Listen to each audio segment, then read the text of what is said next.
The Bothell City Council is back from break, and we'll start in with the staff briefing on the Multiway Boulevard, and we believe we have Mr. Morikawa to give the presentation. Good evening. I know that the Multiway Boulevard is behind us, I know, and why are we talking about it again? But like many new transportation projects, now that we've completed it, we've received some public input, both positive and negative. And I've been asked to kind of give you a short brief on trying to answer some of these questions and kind of remind us how we got to where we are. And I also have a cool video at the end. So the Multiway Boulevard concept has its roots in the development of the downtown sub-area plan, which started in 2006. So yes, it's very hard to believe, but it's been 10 years in the making. The downtown plan went through a very public process, and while the city was going through this process with the public, staff studied the Multiway Boulevard road type, and safety was an important consideration.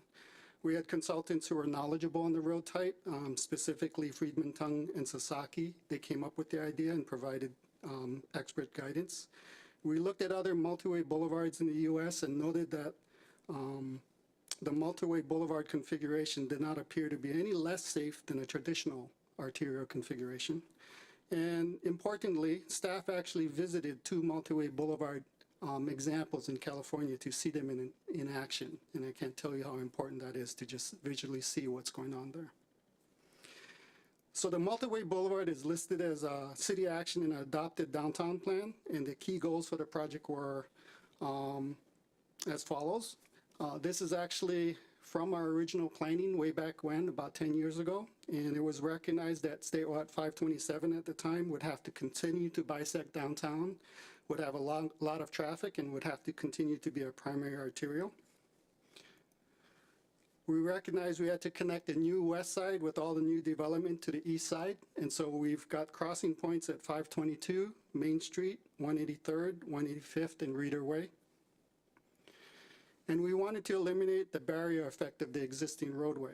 So in addition to crossing points, the Multiway Boulevard concept kind of creates a pedestrian realm on each side. So basically the pedestrian realm is on the outside of a planted median from the arterial, and the access lanes for parking and the stalls themselves are designed to be as narrow as practically possible to ensure slow speeds in this pedestrian realm. And a visually different surface is applied to let people know that you're in a different realm than the arterial.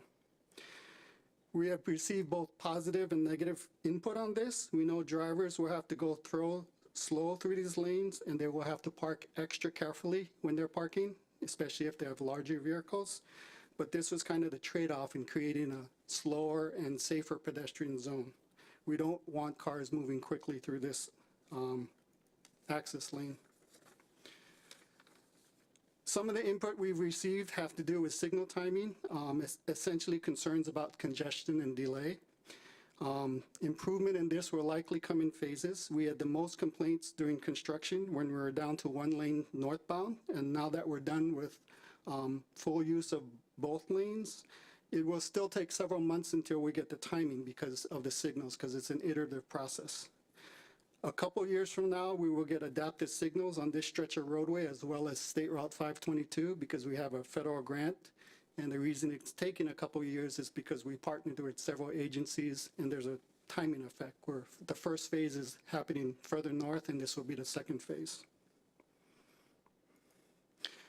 Parking has come up. People have asked why parallel parking and not angled parking. Both were considered in the original design process. This is another slide from our original planning process.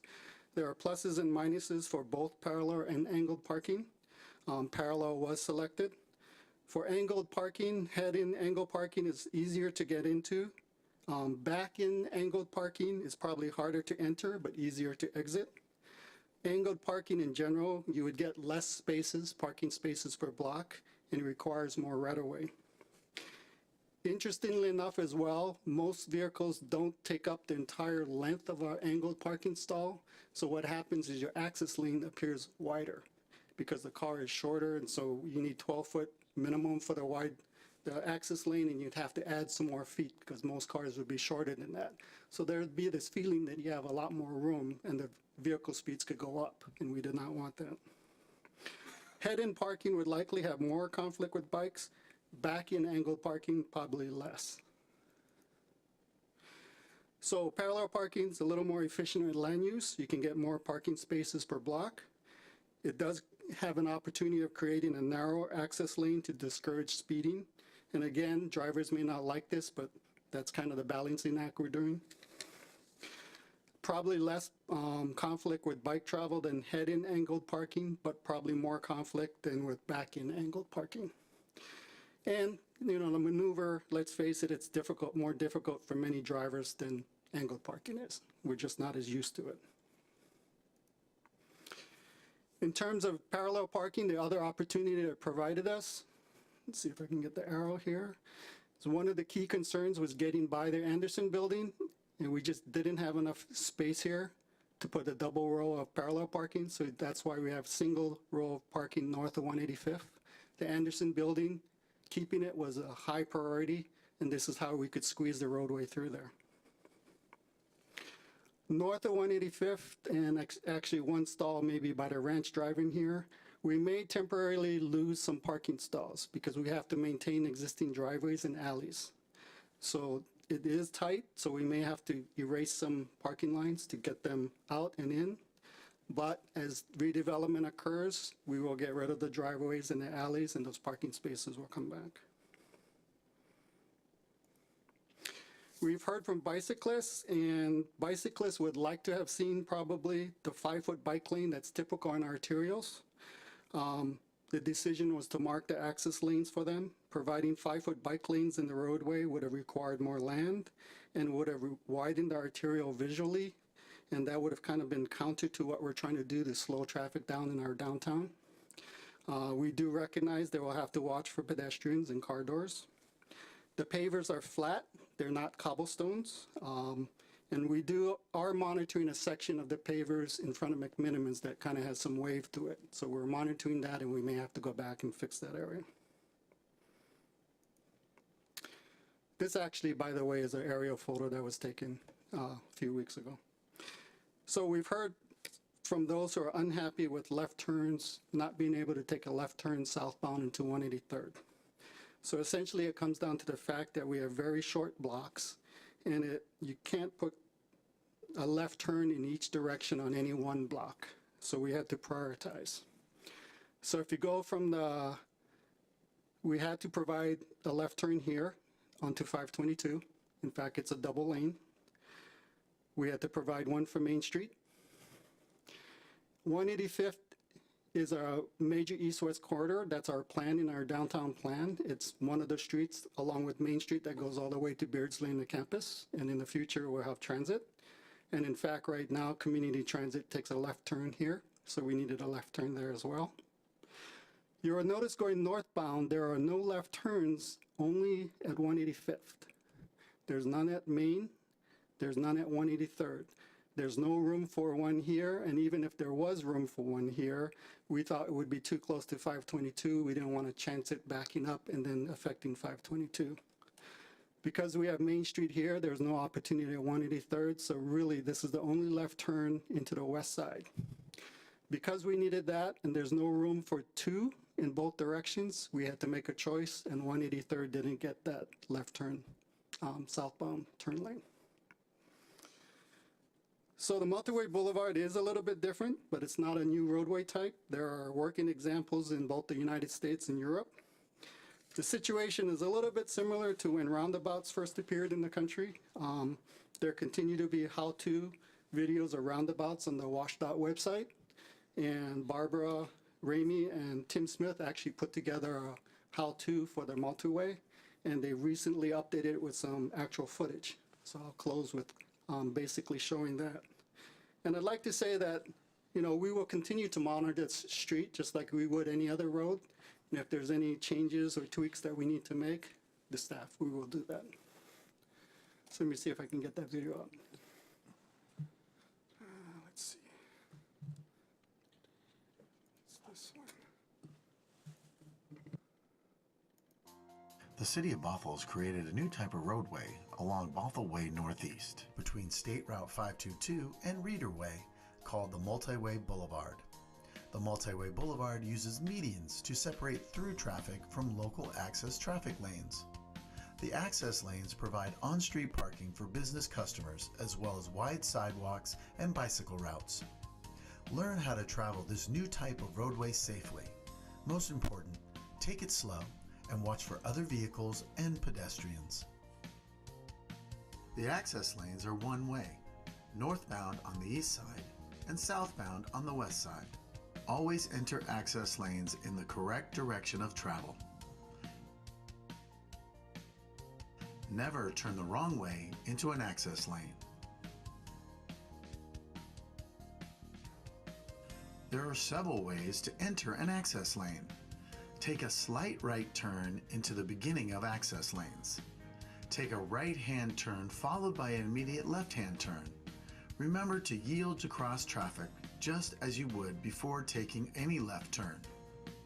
You can also enter an access lane after yielding to traffic by taking a left turn from Bothell Way Northeast onto a cross street followed by another immediate left turn into the access lane.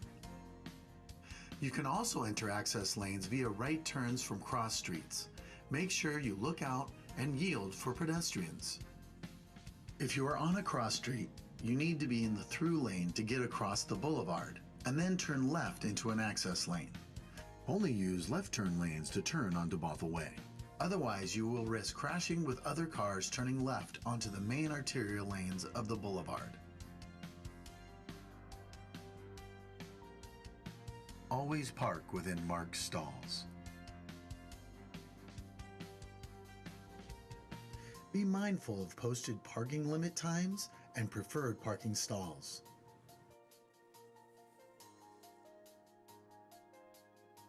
Always stop before exiting the access lane. After stopping, drive straight or take a right-hand turn. Never take a left-hand turn from the access lane. All other cars have priority before cars leaving access lanes. Watch for crossing pedestrians. And remember that cars may be turning right from the main line. Check your blind spot before entering traffic. Always stop behind the defined stop bar locations before crosswalks. Never wait for a red light in the areas marked "Keep Clear." If you do, you will be preventing cars in the access lanes from crossing to the next block. Despite slow-moving traffic in parking lanes, pedestrians should always use caution, especially if you need to enter into the parking lane at a mid-block location. There is no pedestrian signal for the access lane, so pedestrians need to stop, look all around, then cross. Before crossing Bothell Way Northeast, pedestrians need to press the pedestrian call button. Wait for the walk signal, look both ways, and then cross. The access lane is a shared lane, and bicycles are required to follow traffic laws as they would on any street. Bicyclists should ride in the center of the access lane. Bicycle ramps are provided at the south end of the parking lanes to direct bicycles to State Route 522 crosswalks. The Multiway Boulevard provides a way to keep busy Bothell Way flowing through our downtown while still creating a safe parking and pedestrian zone. Our goal is to keep traffic moving while creating a walkable, livable downtown. Remember to drive slowly and cautiously into, through, and out of intersections and access lanes. Watch for other vehicles, pedestrians, and bicyclists.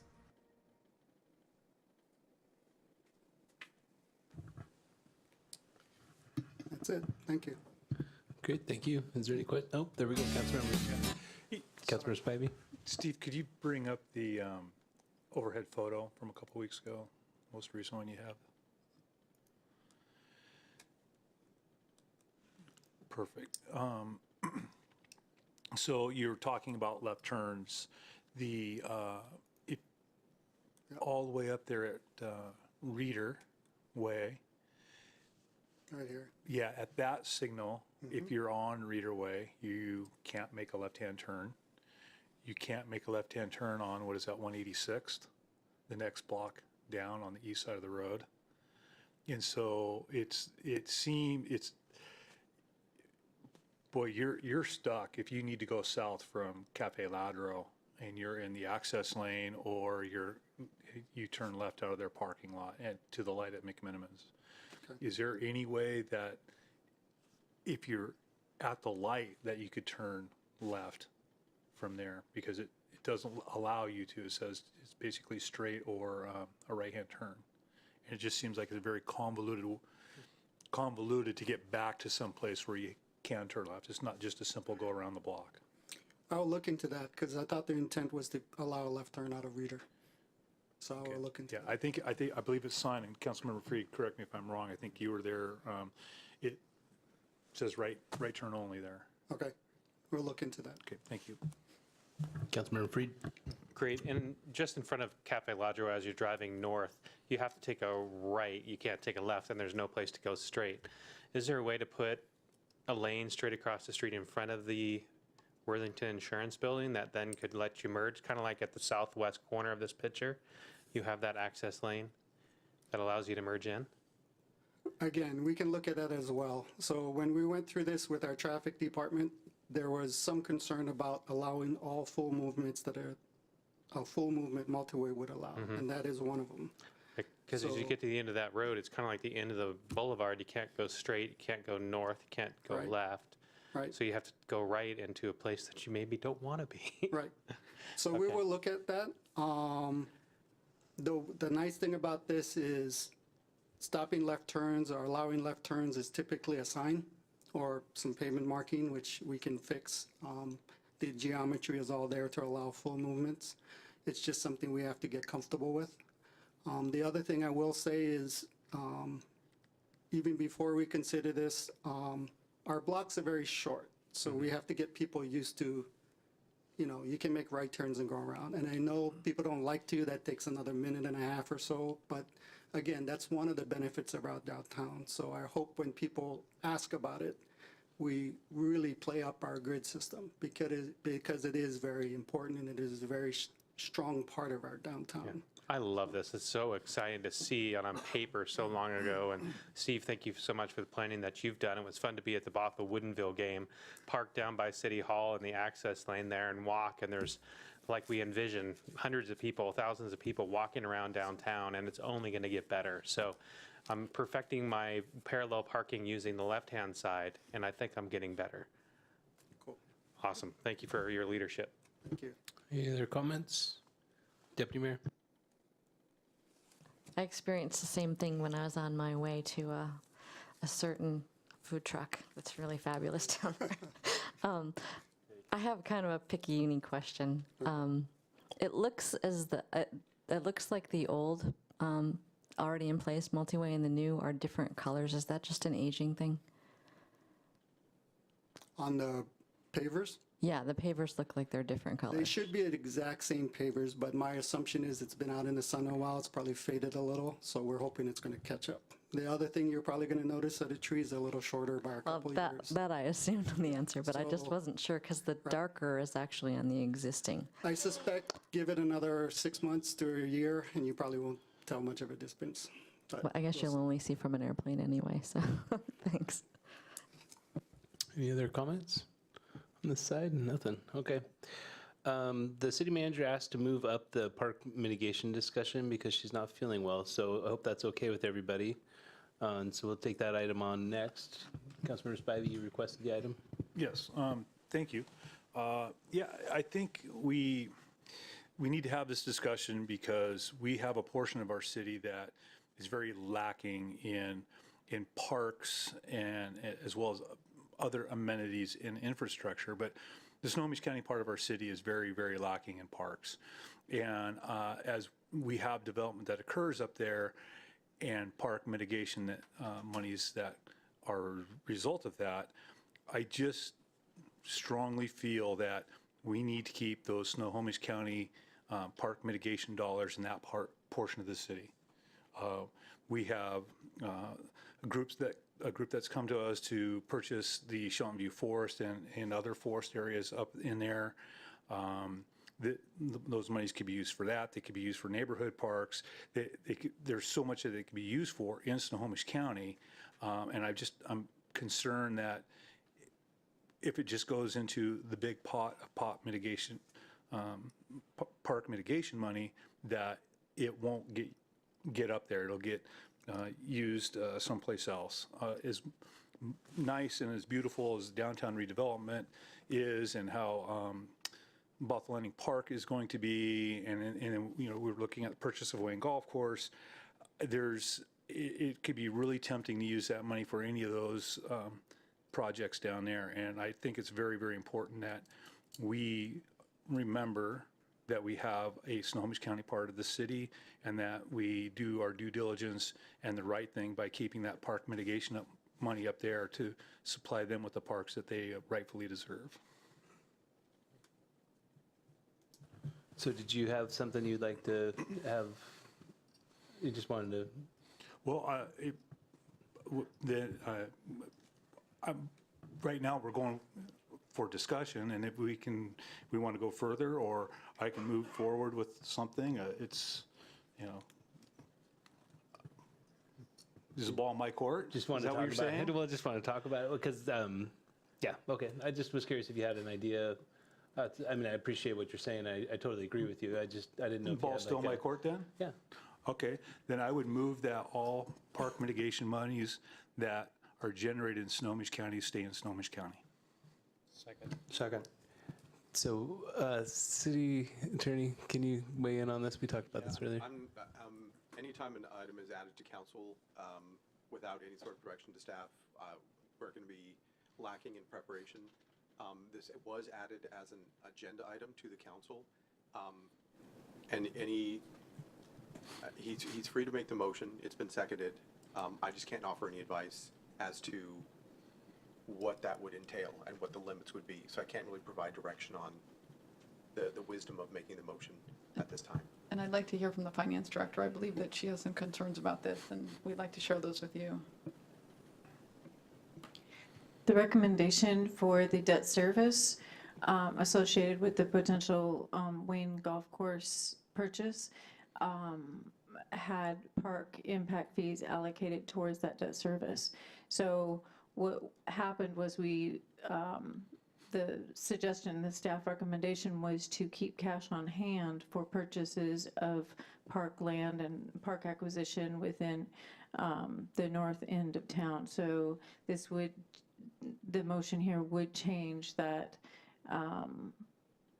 you know, we would be looking at debt service with no allocated funding source to make those payments over the next 20 years. Okay, so we have a motion and a second to bifurcate, I guess, the park mitigation collection to have only park mitigation fees in Snohomish County go to Snohomish County Parks. Would anybody else like to speak to the motion? Councilmember Sandberg?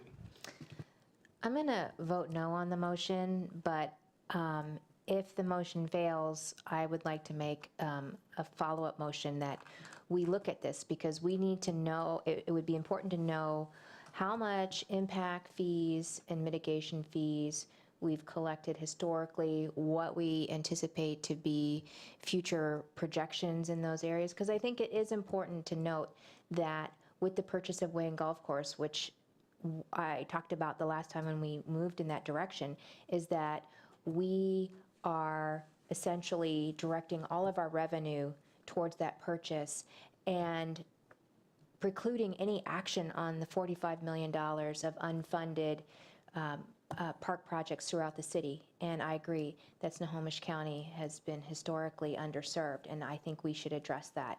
So I'm going to vote no on this motion, but if it fails, I'll make a motion that we have staff present those numbers, and certainly in conjunction, and consider this further in conjunction with the discussion on Wayne Golf Course. Would anybody else like to speak on the motion? Deputy Mayor? So the last meeting when the request was made to put this on the agenda, I voted no because. Sorry. Are you okay? Accident. All righty then. I voted no to put it on the agenda because I just don't think it's fair to anybody to make a motion with no preparation and no one has any idea what we're talking about, what the numbers are, what the ramifications are. And while I understand your sentiment, you know, King County portion of Bothell is way above their growth numbers and Snohomish County is way below. And that's probably will change in the future, but I think the more we talk about us being one part of Bothell and the other and pitting one against the other, I don't think it's helpful. I think we have goals and they change, and certainly we're looking at Shelton View, and I think we all understand that Snohomish County needs some attention, but this feels a little bit like an underhanded way of undermining Wayne Golf Course purchases. Councilmember McNeil? Yes, I also will not be supporting this motion, but I would like to look at supporting park impact fees in the Snohomish County portion of our city. I mean, we just heard earlier about the work that we're trying to do regionally across county lines, and I agree with the deputy mayor in her comments about pinning one side of the city against the other. I think we need to work together, but most important, I think we need to have the facts put in front of us before we make a decision on something like this, because I think it could have a potential bigger impact on what we do and what we're trying to do preserving land. So, thank you. Has everybody had a chance to talk? I have Councilmember Freed. Great, thanks. I appreciate the motion that was put forward, and I don't think anybody's trying to pit one part of the city against the other. I think it's just a reality.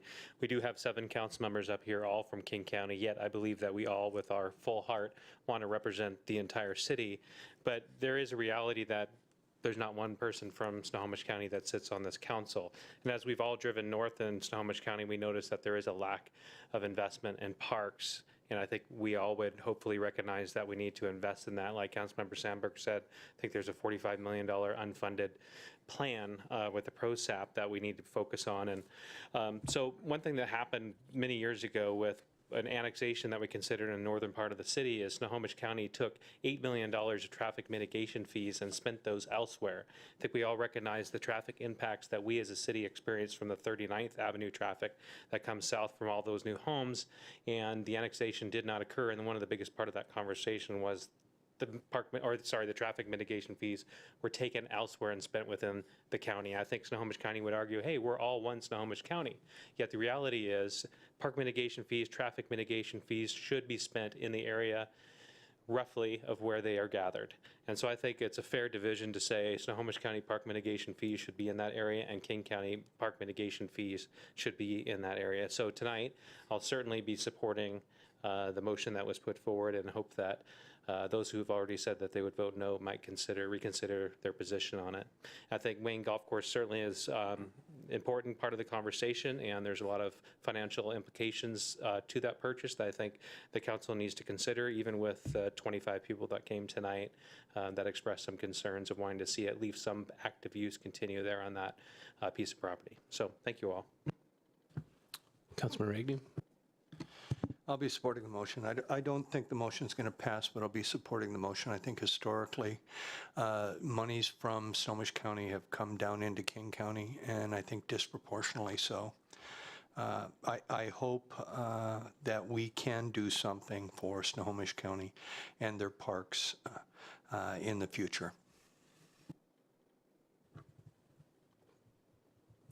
There you spoke. Okay. So it seems that we keep kind of getting into this where we add agenda items to a council meeting, and then, well, for this example, we're actually trying to take a vote on something that has had zero public process, zero public communication that we were going to talk about or make a decision on it, and zero time for staff to even look at equity measures to try to make sure Snohomish County gets their fair share of park improvements and park investments. So I personally don't. I mean, I like the concept. I like what Councilmember Spivey said. I think it's a good idea. Where I draw the line is that we take a vote on something that hasn't had a public process. We have had no legal review. We have had no financial review. We have had no Parks Department review. We've had the city manager not even have any forewarning about what a motion would look like or anything like that. So I think it's an interesting topic. I think we could talk about this, but I don't agree with putting it on an agenda and making a decision in the same night. I think it's poor practice for a city council to do such a thing. So I'm going to vote no. I think we're ready to go. So go ahead, place your vote. Oh, I haven't spoken to my motion. Oh, you haven't? I'm sorry. Go ahead. Thank you for allowing me to speak to my motion. At first, I deferred to,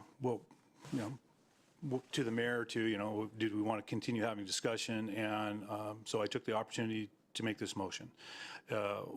The important thing is that this motion is creating dialogue, and that's the biggest thing that I wanted on this, is to have the dialogue so that Snohomish County is getting some representation, and parks is something that they're definitely lacking, and I thought that was a good place to start the dialogue of how we address Snohomish County in the grand scheme of things. I take offense to this being termed as an underhanded way to take funding away from the Wayne Golf Course. That's not the intent of this. I would hope that we are all up here don't automatically think the most negative side of things.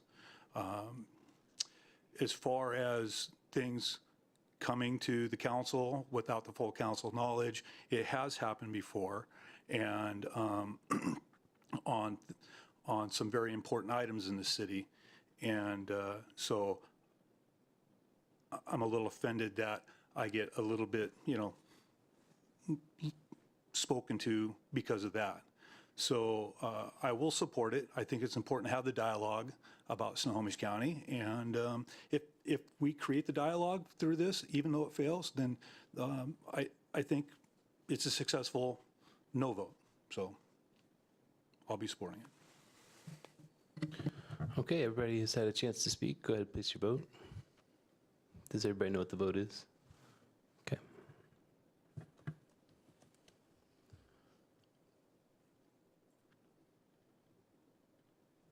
Fails 4-3.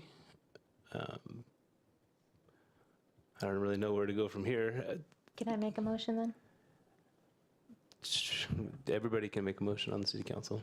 I'd like to make a motion that we direct staff to incorporate the concerns that we've heard tonight on the dais into the upcoming discussion with Wayne Golf Course. Consequences for such action, impacts on debt service that's already been assumed, the amount of revenue already collected, and impact and mitigation fees, and what might be anticipated to enrich our discussion about the purchase at Wayne Golf Course. Second. So it's been, would you like to speak to your motion? No? Would you like to speak to your second? Dialogue's good. Okay. So the motion is to fold in discussion on, I'm going to try here on that, fold in discussion on the purchase of the Wayne Golf Course about the impacts of using park mitigation fees to fund the Wayne Golf Course in relation to Snohomish County's parks system. Does that sound? Sure. It's on record, or recorded, the specifics. Any further discussion on the motion? Seeing none, go ahead and place your vote.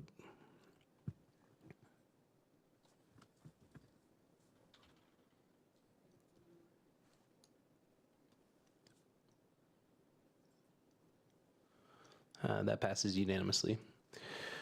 So, do we have a motion to extend? Second.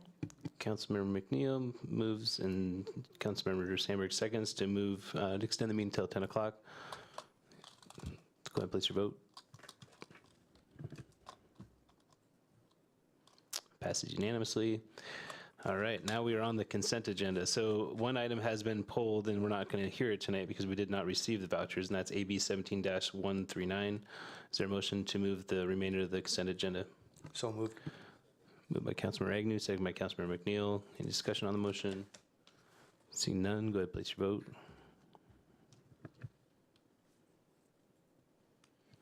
Passes unanimously. We're into new business, and then we're going to take all of these at one time, I believe. Is that correct, City Attorney? That's correct. Almost gave you promotion. So AB 17-142, 17-143, 17-144, 17-145, and 17-146. Do I need to read into the record all the titles, or are you good with the AB numbers? I'm good with the AB numbers. It's Okay. also AB 17-147. Oh, look, another whole page. AB 17-147. The floor is yours. Thank you. So I'm actually going to introduce Alana Zana. She is a member of the Ogden Murphy Wallace Downtown Law Firm. Reading from that website, Alana represents municipal clients in negotiating and enforcing cable and telecommunications franchises, renewals, extensions, transfers, and drafting master cable and telecommunication ordinances and cellular antenna and tower leases. Specifically, Alana has represented several consortiums of jurisdictions in negotiations with cable and telecommunications operators. Alana also represents non-municipal clients both on cable and telecommunications related agreements and leases. And just so council knows, Ms. Zana has worked for the city in various capacities through Ogden Murphy Wallace for about the past 9 years. It is, I believe, the last one. And that could be it too. There you go. Great, thank you. Thank you so much for allowing me to speak tonight on the several franchise agreements, franchise transfer, as well as an introduction to small cell for the city of Bothell. As with the last presentations I saw, I would encourage, and I noticed that this council definitely does, but please ask me questions and be involved. I think it makes it for a much more interesting presentation and better educates the council on the topics that I'm talking about.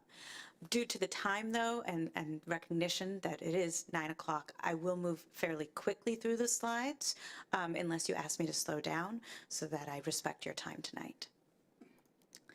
So I want to start by introducing the council to city authority related to franchising, and that is under state law. There are 3 specific RCW chapters that I want to discuss very briefly. The first is RCW 35A 47040, and that gives you the general authority to grant franchises.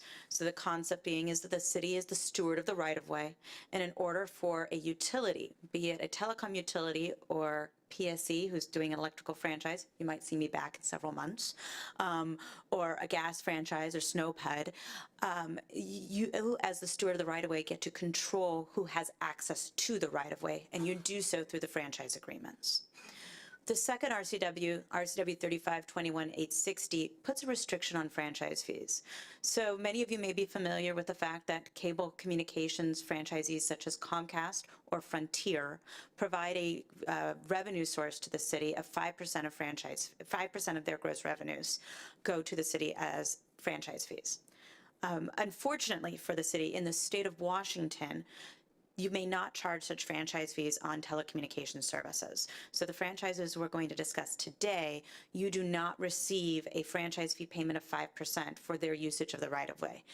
In Oregon, for example, you could have that, but right now in the state of Washington, you cannot.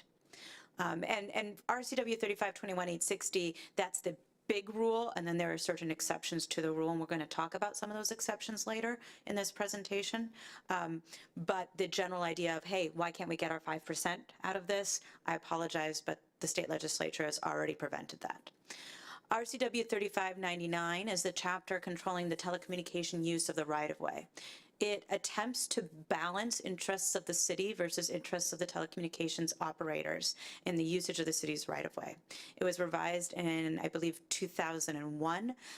We'll talk a little bit more about this as well tonight, but this is the chapter within the state, within which the telecom industry is lobbying the state to make changes with regard to small cells. So we'll see that a little later in my presentation. But when I draft a franchise, I look at RCW 3599 to make sure that it is in compliance with the requirements of that code provision. So let's talk real quickly about the franchises that you're going to see tonight. The first one is MCIMETRO Access Transmission Services, DBA VERIZON Access Transmission Services. By the way, you're going to hear a lot of DBAs, you're going to hear a lot of different names, and it gets quite confusing because franchisees, telecom industries, affiliate and merge with each other left and right. So the truth is, we actually have 3 Verizon-related entities asking for franchises tonight, and I'll go through that right here. But this is the first of Verizon-related entity, MCIMETRO Access. It's a wireline facility franchise. It is not allowed to do wireless telecommunications under this franchise. The next one is Electric Lightwave, similar to MCIMETRO Access. It's also a wireline franchise within the city. The next one, EXO Communications, also wireline. It is owned by Verizon, similar to MCIMETRO Access Services. EXO Communications currently has a franchise within the city. This is a renewal of that franchise, and also actually so does Electric Lightwave. The fourth one on the list is Verizon Wireless. And unlike the small cells that we're going to talk about in a few minutes, which is owned by the same company, this Verizon Wireless franchise is for a macro facility in the right-of-way, meaning a larger facility in the right-of-way. I'll show you pictures later on about what that will look like and what the ramifications of that franchise are. Also, I'd like to inform the council that 2 representatives from Verizon are in the audience tonight. We have Gregor and Sarah, and so to the extent I can't answer a question, they're here and they've sat through the entire meeting and probably can tell you about the Wayne Golf Course after all of this as well. But if you have questions for them, please feel free to ask and they can answer them. The last piece is the Astound transfer ordinance. So Astound, otherwise known as WAVE, was recently purchased by a company called Radiate. And you'll notice, I believe in your council packets, that there's a large memo from me as well, so certain documents regarding that transfer. Astound has an existing wireline franchise in the city, I believe from 2014. We probably have a slide that tells us for sure. And all they're doing is a change of control. So Astound will remain the holder of the franchise. Our contact, who's Fred Miller for the city of Bothell, will remain until until he decides to retire or change jobs. But with Astound and the operation of Astound will continue to be the same within the city of Bothell. We probably will see changes with Astound more in cities like the city of Seattle, in which they own a cable franchise, but they don't have a cable franchise here in the city of Bothell. It is also a wireline telecommunications franchise. So quickly going through MCIMETRO Access Transmission Services, the next several slides when I talk about the wireline franchises, these franchises are about 90 to 95% identical to each other. They are individually negotiated by the telecom industry with myself and with city staff, but they are all based on a template that we created for the city of Bothell, so they all start from the same form. Different telecom industries have different trigger points or pressure points that they want it to be in a franchise. But for the most part, as you look through one, they're going to be identical to the other. So MCIMETRO Access Transmission Services provides high-speed telecommunication services to business customers.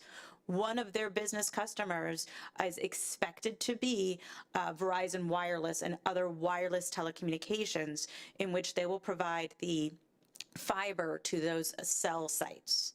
So what we'll talk about later on is what is needed to operate a cell site, and one of those is backhaul fiber, which would be provided by Verizon Wireline or other franchisees that we're discussing tonight, or that may already have a franchise in the city of Bothell. So go to the franchise renewals. So as I mentioned, we've got Electric Lightwave and EXO Communications. These are already built out within the city of Bothell. Zayo also has a separate franchise with the city of Bothell. But as I said before, they're going to be fairly identical to the other 2 franchises. So lastly, of the franchise documents you're looking at tonight is the Verizon Wireless macro franchise. So this one specifically does not allow small cell. So it's a specific franchise for only larger facilities in the right-of-way. They have to attach to existing poles. No new poles are allowed under this franchise. It does require both right-of-way permits and land use permits. So they have to go to the Development Services Department and and pull permits from them as well and get approval from the Development Services Department, and they've already started that process. But in order to have their facilities in the right-of-way, they have to have that franchise agreement in which the city allows them to use the right-of-way. Another name for Verizon Wireless that you might see in the packets is Seattle SMSA Limited Partnership.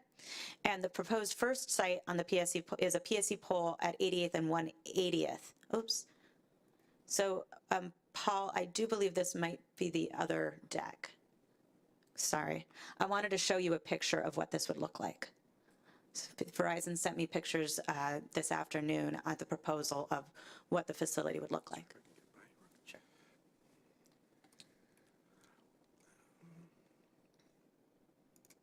I believe this is the one I uploaded.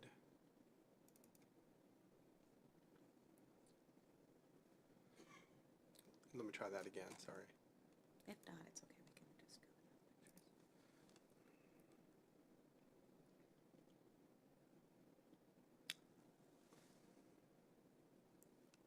Sarah, do you have pictures? Go ahead. That's okay. That's You guys can put them up on the projector next to the computer perfect. there. This is why Sarah comes.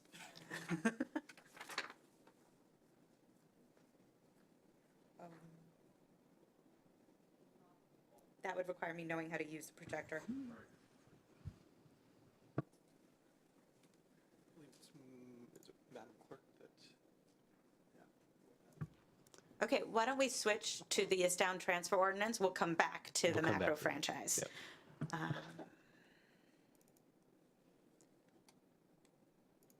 There we go.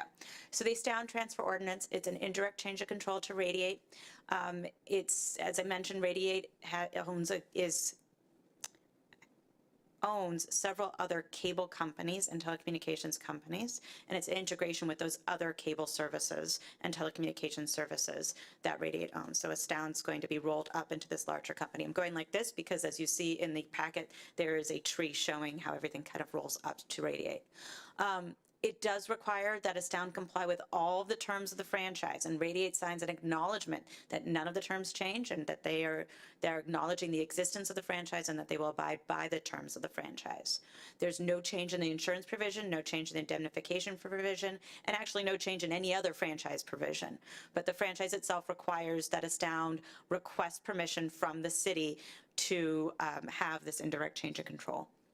As just a matter of information, in order for them to consummate the change of control, 85% of the jurisdictions in which they have franchises need to approve it. The city of Bothell is part of a consortium of 15 other cities that are reviewing this as well, and will likely approve it as well. The city of Seattle is also looking at it. I believe it's going to hit the city of Seattle council agenda in early October. So just some information on the franchise provisions in all of the franchises, and this is also similar to what you would see in the Astound original franchise from several years ago. It's a non-exclusive franchise, which is why you have several companies that get a franchise. The city cannot limit the usage of the right-of-way to just one telecom provider. So you can't say, hey, only Verizon MCIMETRO can string its lines either underground or above ground within our right-of-way. The Telecommunications Act and the state law prohibit that. All of these, except for the Verizon Wireless one, are limited to wireline facilities in the right-of-way. So they're not allowed to do personal wireless services, small cell facilities, macro facilities. The term is for 10 years. I call them the rules of the road. There are several provisions that require the franchisee to pull permits to comply with all directions from the Public Works Department. And in situations in which there's an emergency, that Public Works can come in and remediate those emergencies at the cost of the franchisee. There are undergrounding requirements. So for example, when you did your undergrounding work in the downtown area, they are required to move underground during those types of redevelopment projects. There are relocation requirements. So similarly, if you're doing some sort of street widening or development, they have to relocate pursuant to the city requirements. There's strong indemnification and insurance provisions, and There are also requirements for construction bonds and the security funds, so that if the city has to come in and say remediate, they can either ask the franchisee to pay directly or go against the security fund to reimburse themselves. As I said, a big question that comes up are fees related to the usage of the right-of-way. So as I said, franchise fees are specifically prohibited, but they are required to pay utility taxes on telephone services as required by Bothell Code Section 508. Those definitions of telephone services and how that is calculated depends on the services provided by each wireline provider. And actually, the city of Bothell has been involved in 2 litigations related to that matter, both with VERIZON when they had the cable franchise and New Singular Wireless. But there is a requirement to pay all applicable utility taxes. I wish I could put in a provision that says you can't ask us if you make a mistake, but they refuse to agree to that. There's a reimbursement of administrative fees, so staff expenses get reimbursed, permitting fees get reimbursed, and my fees get reimbursed. So that's under RCW 3521. They have to pay for administrative fees, so it actually ends up to be cost neutral to the city. Okay, before I move into small cells, hopefully we can get the projector up.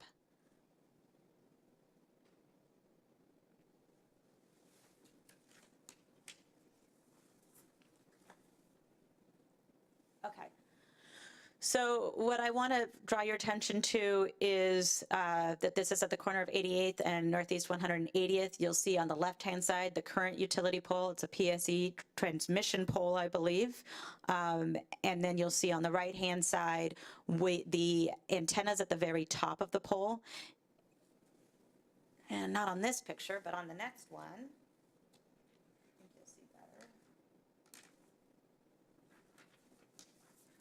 So from this view, at the base of the fenced area, if you look very carefully, there is a cabinet attached to the pole. So we've got the radio and other, you probably have a backup generator there at the very base. It's at about 15 to 20 feet in height. And then at the top of the pole are the antennas. Let's see if I can find, okay, this one might be better on the screen. So it's right here. So these are the types of designs that your development services department looks at and takes a look at your code and reviews your code provisions before approving whether or not to site a facility like this. So even though the franchise grants the usage of the right-of-way, the development services has to determine whether or not this is in compliance with code requirements. Do I have any questions on the franchises that I've discussed so far or this macro franchise before I move into small cells? Councilmember Freed? I just have questions on the agreements themselves and language within them. Should I wait until you're done? I think now is a fine time. All right. So when you go to the first one, part of the conversation with restoration of right-of-way, my concern is if we have a no-cut street and they're putting fiber optics in, what happens in that situation? And I know in some cities, you're allowed to cut into the street in year 3, but you have to do a 50-foot repair because we like our streets a lot. Right. So that would be controlled by your code. So similarly, they wouldn't be permitted to do that work. Because it talks about restoration of the right-of-way for WashDOT type projects. Yep. To WashDOT standards and otherwise. So you're saying we'd be covered with that? There's another provision in here about restoration of the right-of-way, but you would also be covered under the city code and the permit itself. So when they issued the permit, they would be required to follow the permitting requirements for restoration. Okay, and then... Section 12 talks about restoration, by the way. All right, and I wanted to put in there 50-foot replacement if they cut into our roads, because we had a situation, actually, it's funny that you showed these pictures with telephone poles at the top of Bothell. By Bothell High School, you just go half a mile to the northeast, and there was some repairs that had happened up there, installation of, I believe, some fiber optics, and the neighbors were extremely upset about 5 years ago because it was a shoddy job. Whoever did it, I don't remember if it was Verizon or not, but it was a franchise utility that did not properly repave those streets. So that was a concern of mine, make sure that as we're dealing with franchises, they're repairing it. On 8.5, I was pleasantly surprised that all trimming that is allowed has to be under the supervision of an agriculturist, if I said that correctly. That was positive. And then later, one of my bigger concerns is, 18.1. At the end of the franchise agreement, they are to remove. I think that makes sense when you're talking about maybe these facilities on a pole or the top of a pole, but you're not referring to anything like fiber optics or anything under the ground. Not Those underground, remain. no. And would a new franchisee then get automatic ability to use those fiber optics or whatever would be installed under the ground? No. So they would have to reinstall. So it would, when we talk about a new franchisee, it may also depend on whether or not the new franchisee acquired the assets of the old franchisee. So for example, if we talk about XO Communications or Electric Lightwave's actually a better example. Yeah. So Electric Lightwave no longer holds a franchise, is no longer in operation as Electric Lightwave. Zayo acquired their assets, so Zayo would use those fiber optics that are currently underground. But if we came to the end of agreement in 10 years, and we went with a different franchisee, why would the new franchisee not be able to use those already installed so they don't have to cut the roads in again? The city of Bothell doesn't own those fiber optics. Those assets belong to the franchisee. You own the streets, but not those specific fiber optics. And to be very honest with you, typically when a franchise expires, though we try to avoid expiration, it continues to live until the franchise becomes renewed or a new agreement is entered into. So it has happened, but it is not often that it is fully abandoned. Because I would hate to see our right-of-ways cut in again unnecessarily. I agree with you. So oftentimes they run with an existing conduit. So there might be some joint conduit, so you pop fiber into the existing conduit and don't have to break the roads. Public Works tries to avoid breaking the roads as often as it. But the conduit is under the ownership of that franchisee, just like North Shore Utilities owns the sewer pipes. It depends. Sometimes it is, sometimes it's a joint conduit. Depends on who put in the conduit. All right, my last thing on this first section would be section 28 talks about assignability, that this can be assigned but shall not be unreasonably withheld, conditioned, or delayed. That language is legal language I've seen so many times, which means really the city has no ability to say we can't. So actually, that's the triggering language for the transfer ordinance. And you can say no. I mean, so you can't do it unreasonably. And so, but at the same time, if you found that the purchaser is not able to live up to its financial commitments, or if you don't believe, for example, that they can maintain those assets in the right of way, and you have a reason to believe that they cannot, then you wouldn't approve it. In this case, you asked me to do some research and to investigate the documents that they provided. I believe that Astound, that Radiate can provide the financial and technical capabilities, and my recommendation would be to approve it. But you have the authority to say no. Okay. And just, I started repeating myself on questions, so I appreciate your answers, though. Thanks. My pleasure. Councilmember Sandberg. So for asking specific questions about the language, one of the sections, I think it's 2.2, says the franchisee shall have the right without prior city approval to offer or provide capacity or bandwidth to its customers consistent with this franchise. And so whenever I see the language without prior city approval and then consistent with the franchise, which is, you know, pages of legalese, I get concerned. So that to me reads that they can increase capacity above and beyond what is originally provided for in the agreement. So let me clarify how this will work, is that they have the right to operate their business. So for example, if they are entering into a lease agreement for the usage of their fiber lines. So one example would be in Astound, and I apologize, I don't know for sure if they do it in the city of Bothell, but they have a relationship with library systems. And so the library system leases their fiber lines to connect the system together. So they have the right to do that. However, it must be consistent with the franchise, which means that if they're going to add any new lines, they've got to pull a permit. It means that the indemnification still stands, but that we are telling them that they have the right to operate and to lease those lines, and that we're not prohibiting that. Okay. And then there's language in here about when the city receives public records requests. Is that section 7? Yeah, I think so. That the city shall promptly provide written notice of such disclosure so that the franchisee can take appropriate steps to protect confidential trade secrets, proprietary information. So are we as city staff required to help them in not complying with public records requests? And do we, because they don't have to give up anything that's proprietary, and then we are reimbursed for all of those administrative costs? We can charge that? So the franchise requires that we notify them if there is a request for proprietary information. By the way, to my knowledge, they don't ever provide proprietary information to the city that would trigger this type of requirement. So the information that the city has is either utility tax payments or the franchises or the permits they pulled, which arguably, you're right, are under public records disclosure. I can't imagine why these franchisees would request you not to produce them. But if they wanted to make that request, they would have to go and get an injunction from the court to allow you to do so. So this outlines that process. So you provide them notice, and then they go through that process. But ultimately, they do have to pay if there is an injunction. And if that injunction is not upheld and you owe penalties, they have to pay those. Okay. And let's see.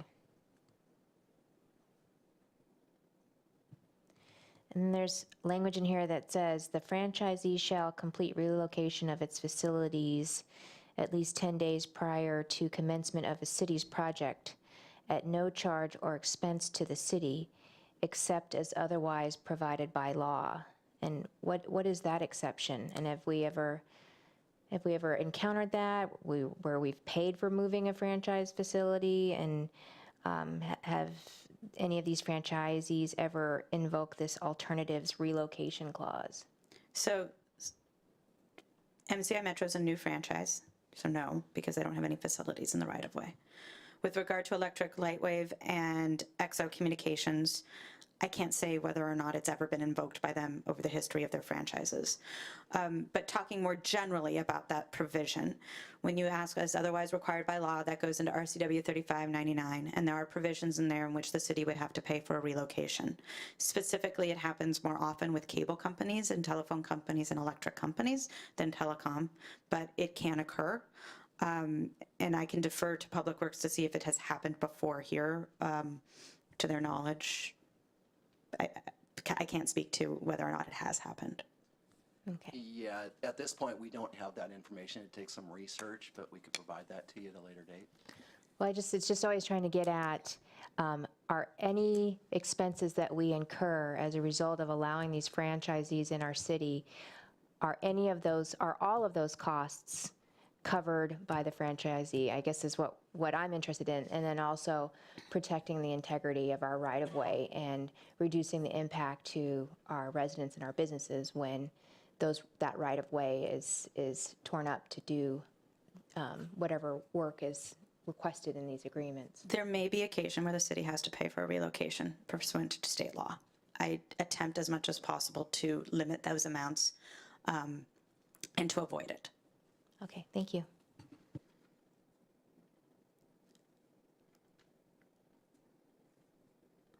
All right, I'm going to proceed with small cell presentation.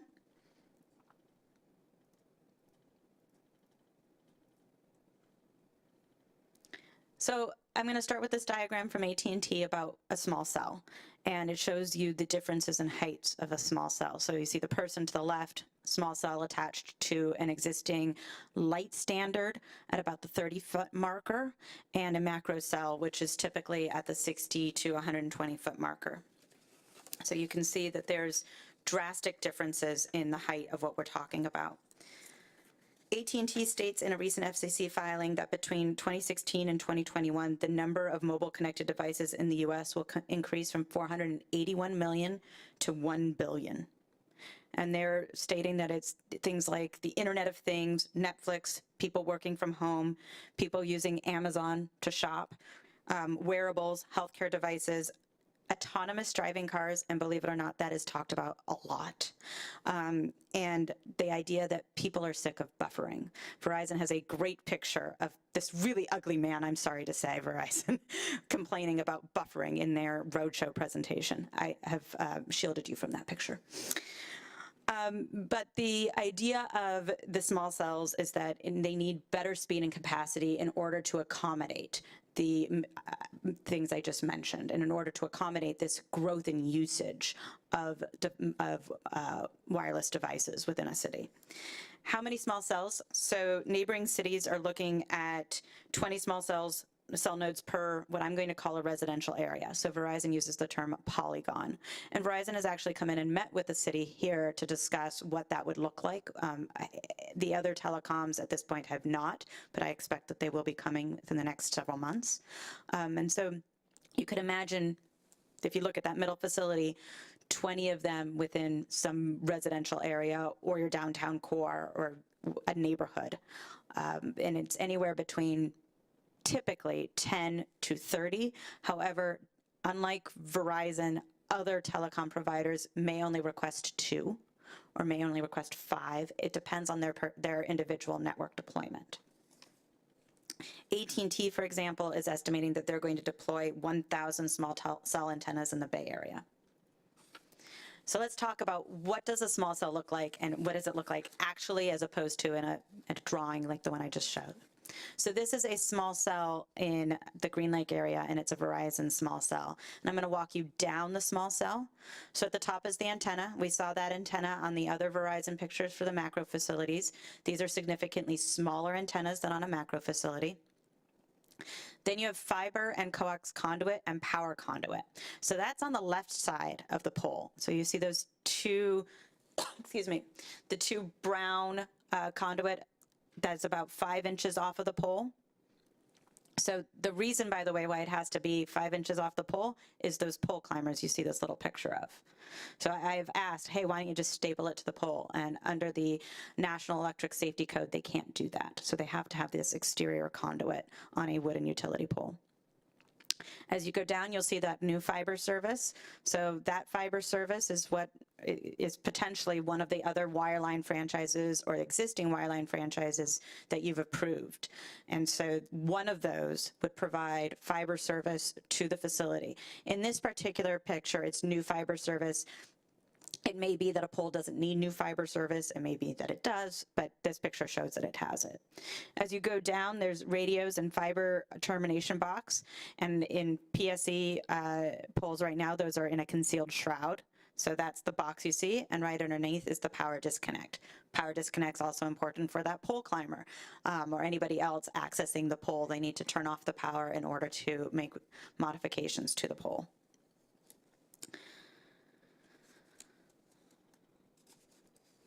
So just more pictures of small cells on wooden utility poles. So to the left is a small cell outside of Woodland Park Zoo, and to the right is a proposed small cell in Bellevue. I don't believe it's been built out yet, but Gregor, do you know if it has been? The Bellevue has not. Okay. Again, governed by the National Electric and Safety Code, and you'll see that the design standards vary by city. So and by the owner of the pole. So to the left is a Seattle City Light pole, to the right is a PSE pole. Seattle City Light in this particular design wanted what I call the lampshade at the top of the pole. You'll see that instead PSE did not want shrouding at the top of the pole and instead wanted the antennas to be exterior. The left pole, though, is not a Verizon pole. The right pole is a proposed Verizon one. I believe the left one with Seattle City Light is Crown Castle. Question? Yes. And it may be that the Verizon folks have to answer this. With our redevelopment of the downtown area, we got some pretty fancy light poles down there. You're not looking at putting these small cells on light poles, but on power poles, right? Or, May I answer that? sure. Okay, so I actually have a picture of what that would potentially look like. Oops, let me go back.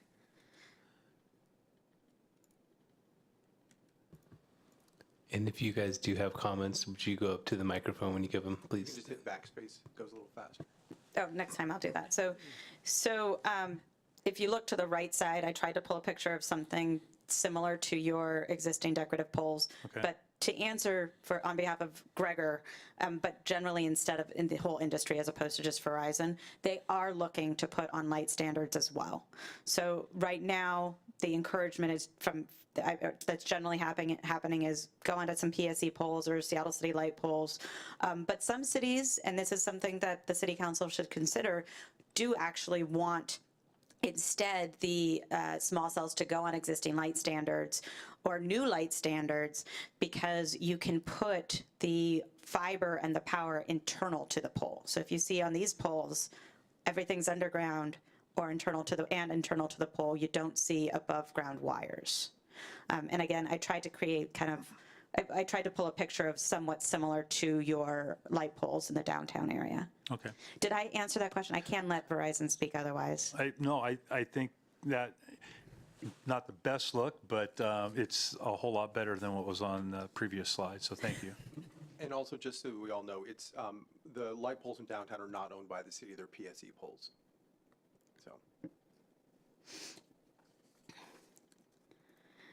So I'm going to quickly speak now about federal and state law so that you know what's going on and what to be concerned about or not concerned about, and what the next steps are. So just kind of laying the table for that. I will tell you, I expect revisions both in federal and state law in the coming year. In the federal area, Mobility filed a petition for a declaratory ruling, and the FCC expanded that request. And they went following the expansion of that request. So basically what the FCC did is took the request from Mobility that asked for comments related to siting of small cells and expanded that further and asked jurisdictions across the country and the telecommunications industry to talk about experiences in siting small cells. So in about March, April of 2017, the city of Bothell participated with a consortium of other cities in responding to the FCC, and then reposted that same response in the notice of proposed rulemaking sent by the FCC almost immediately thereafter. So the FCC just barraged the cities and the telecom industry in the spring with notices and requests for comment. They issued one on the wireless infrastructure and wireline broadband deployment. And questions they sought comments on included rules and processes that affect the speed and cost of infrastructure deployment, shot clocks for local review, so whether or not cities are complying with existing federal shot clocks and whether or not the FCC should shorten those shot clocks. And right now, macro facilities that are new have 150 days. Facilities that are co-located have 90 days for approval or denial, and certain facilities called eligible facility requests, which I'll say are typically more minor changes to a tower or a antenna structure, are 60 days. So the FCC was looking at shortening those timeframes. Addition of what's called a deemed granted language, which means that if city doesn't act within those shot clock timeframes, that is deemed granted and that the wireless industry can proceed with those modifications. Use and impact of moratoria, build out and historic preservation, and the effect of NEPA and tribal law on wireless telecommunications. The wireline infrastructure notice asked about flexibility, speed, and cost to implement network changes and streamlining regulatory approval. The tone of the FCC notices were pro-industry, to be very frank. And the city of Bothell, along with about 20 other cities in Washington that I represented, submitted comments, and then we were also a part of a larger group that met on a weekly basis with the National Telecommunications Officers Group. There's a legal team there that I'm a part of, and we met and talked and coordinated our responses with them as well. The FCC also announced a Broadband Deployment Advisory Committee called the BDAC. though this was heralded as a way of involving more stakeholders in the FCC's process related to deployment of wireless and wireline telecommunications, but more focused on wireless, there are only 3 out of 30 members who represent municipalities on the BDAC. So then let's talk nationally about state legislation. So in the states, 9 states, I think there's 9, maybe 10 states have passed small cell related legislation. 2 were pending when I made this slide, and Washington did have a pending small cell related statutory changes last year, or 2017 legislative session, that again, the city of Bothell was involved with lobbying in relation to that. So I'm happy to say that the state of Washington did not have the bill pass, in fact, which kind of ran out the clock, but there's an expectation that we're going to see it again next year. So just general pieces about the bill. There was an initial bill that was favored by the telecommunications industry. It had some very permissive language on small cities on city-owned poles and structures. So permissive language, for example, if they wanted to site on the city hall or in parks. We then had what we call the Carlisle and Sheldon amendments, which the AWC and other city attorneys like myself and lobbyists worked on these amendments, and we sought compromise between the cities and the telecoms. And the telecommunication industry, like Verizon, came to the table to discuss the amendment. And that amendment required cities to pass small cell ordinances prior to, kind of as an idea of grandfathering the cities that did so before a state changes to the statutory scheme. So neither the bill nor the amendment passed or actually went to a vote. As I said, the clock kind of ran out, but we're kind of gearing up for the next upcoming legislative session. And so the industry targeted issues are access to the right-of-way, land use requirements, aesthetics and sightings, underground areas, and cost for rental of city-owned poles. So those are issues that the AWC is really asking the cities to consider and to think about as they draft their small cell ordinances and as they have small cell franchises come before the city council and city staff. The AWC is really hoping that cities will take this very seriously during this kind of the summer and fall months, so that as they prepare for the 2018 legislative session, they're able to show a story that the cities are working with the telecommunications industry cooperatively to site small cells, but to maintain the city authority over its right-of-way. So just kind of the effects of all this. It affects multiple city departments, the city attorney drafting franchises, leases, code updates, Public Works Department, which issues the permits and the franchises, and the Planning and Development Services, which issues permits and also helps with the code updates. So it's really an area in which multiple departments are working together. And it's unlike wireline facilities that are typically just in the Public Works Departments and wireless facilities, which are typically in the Development Services, this small cell sightings really combine those 2 departments together and ask them to work together to create a code or a mechanism for which small cells can be sited. So next steps are the city planning, city development services and public works, drafting code revisions. Currently, your hierarchy prefers cell facilities in the right-of-way. Now that hierarchy was developed for macro facilities, not with small cell facilities in mind, but small cell facilities are designed to be in the right-of-way. Develop batch review processes. So as I mentioned, we're looking likely at neighborhoods of 20 to 30 nodes, and they come in at the same time. So develop a process to look at all of those nodes together as opposed to them individually. Monitor the federal shot clocks, implement the code and issue permits, determine requirements for the rental of city poles. So I don't know to what extent the city owns any poles, but to the extent it does, then what are those requirements to use city poles?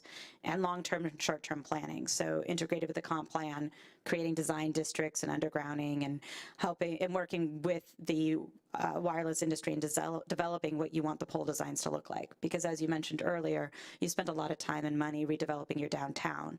And so you want to make sure that if a small cell is placed on those facilities, it integrates with the design aesthetic that you aim to achieve when you built it.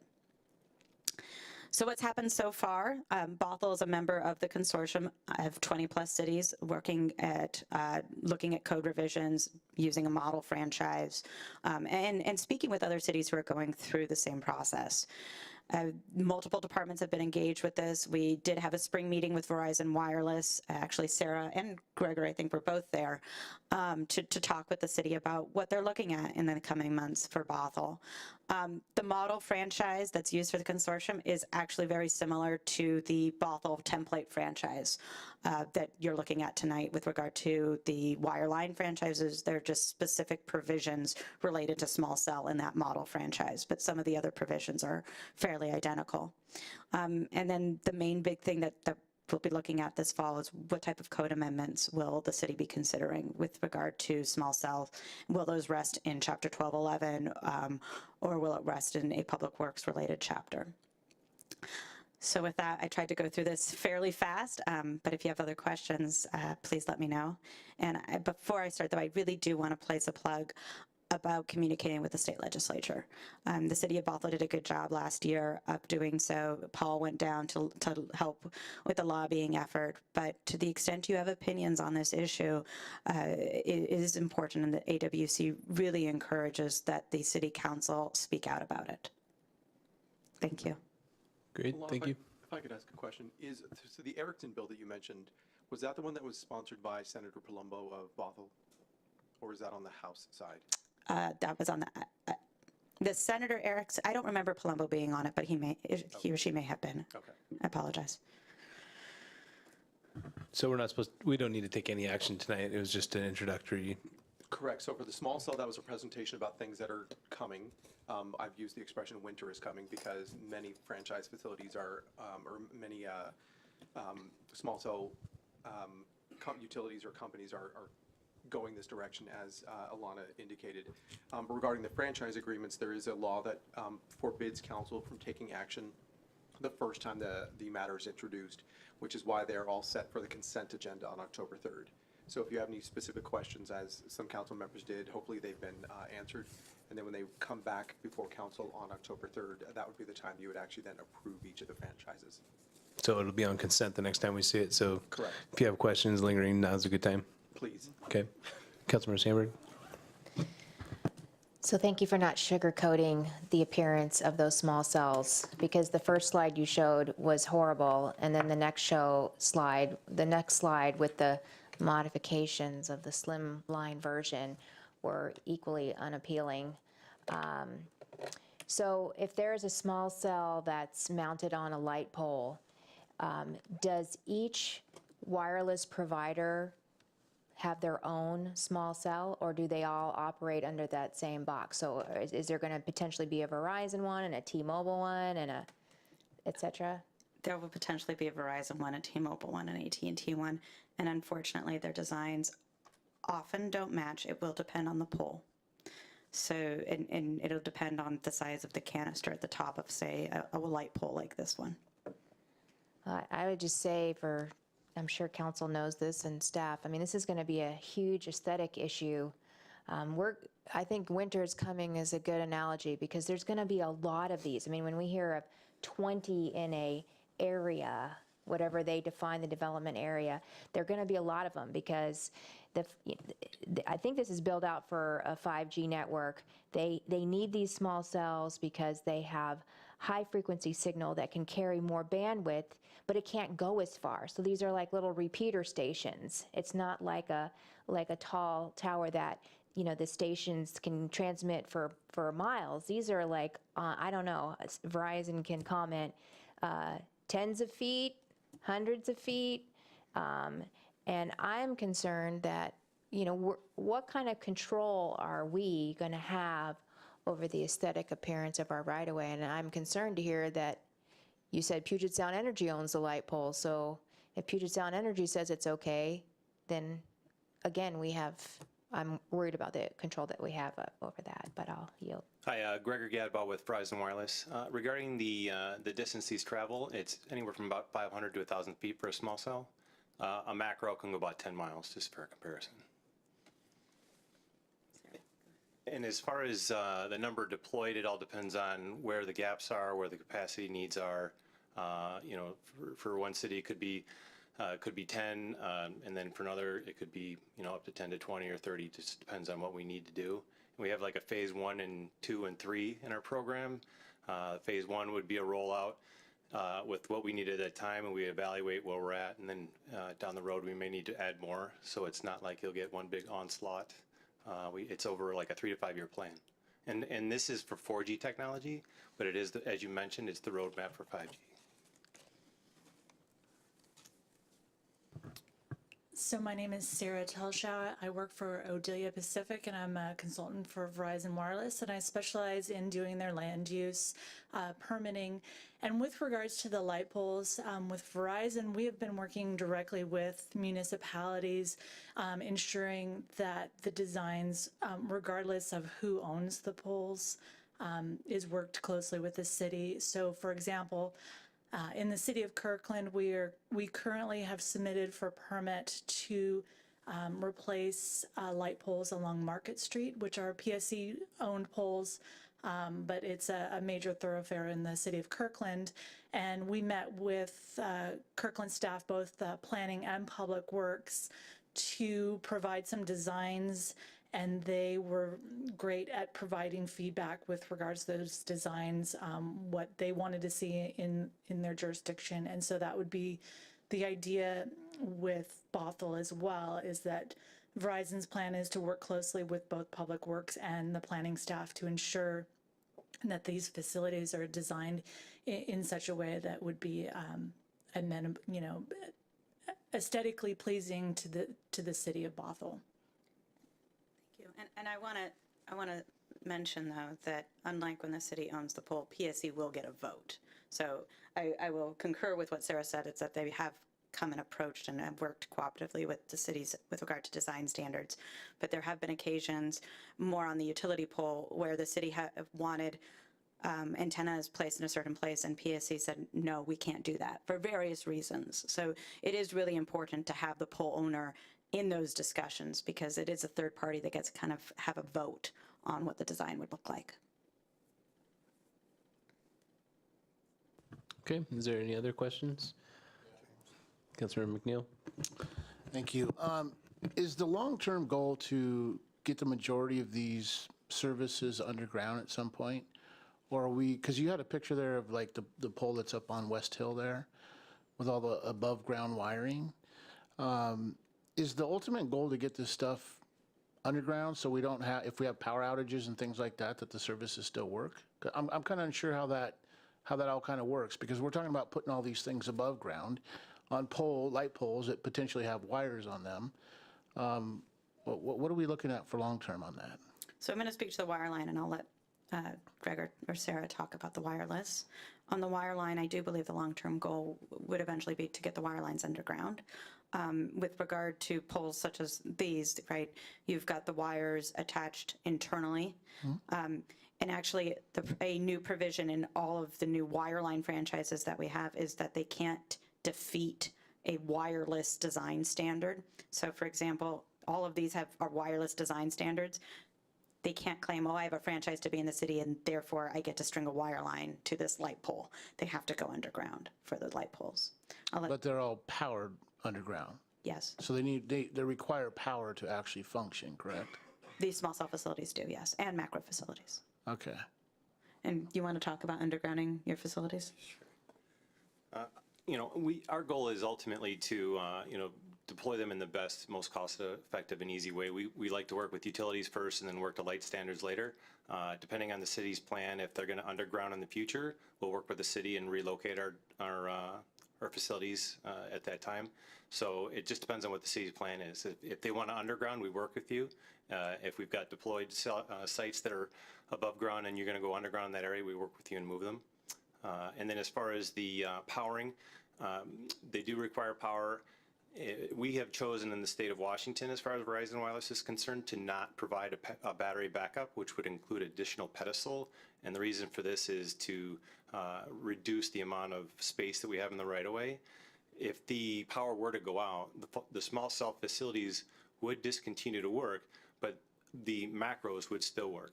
We either have a battery backup or generators to provide service with. So people will still be able to make a call. They just might not be able to stream Netflix at that time. So the reason I asked that question is more around natural disasters. So preparing for a natural disaster, and if things are above ground and things aren't designed with battery backup as you speak about, that concerns me because we know when something happens, an emergency happens, oftentimes cell phone services go down. And most of us now are on cell phone service only. So I guess my question was just more around on what our plans are for the future. Yeah, I can say, like I said, we at Verizon Wireless are choosing not to do battery backup, but like City of Spokane, they're requesting that we do that. So we are providing that. And it's usually about one battery backup, probably to about 5 to 10 small cells.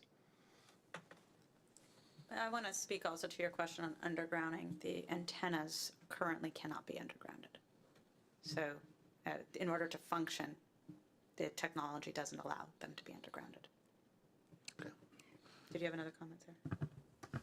Yeah, I was just going to mention that, as Gregor's indicated, the macro facilities that provide the overall encompassing coverage for telephone will still be active and have, Verizon standard is typically to have a minimum of 8 hours of battery backup, plus Verizon, unless it's in a, dense downtown area that emergency generator couldn't be on site, they always have their sites with emergency generators as well.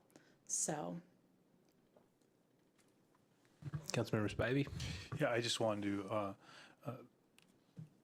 point something out for the council. In times of disaster, a lot of times it's not necessarily the cell service is out, but there's so much cell activity that it prevents people from being able to use their cell phone. And one of the things that they talk about in being prepared for disaster is there's so much activity in phone calling locally that you and your family have a out-of-state contact, and you're typically able to call out-of-state better than within state. And so by doing that, you can reach your family, touch base that way. And so a lot of times it's not that the cell service is out, it's just that the system's overwhelmed with use. And I'm going to speak for Verizon here, and Gregor, correct me if I'm wrong, but one of the points of the small cell is to increase capacity. All right, any other questions? Seeing none, I can't say I'm too excited about the look and appearance, but I'm sure the service will be fantastic. I appreciate you guys working with the city to make sure they look as good as they possibly can. Thank you for your time. Thank you. Is there a motion to adjourn? Moved by Councilmember McNeil, second by Councilmember Agnew. Go place your vote. We can't push it hard enough.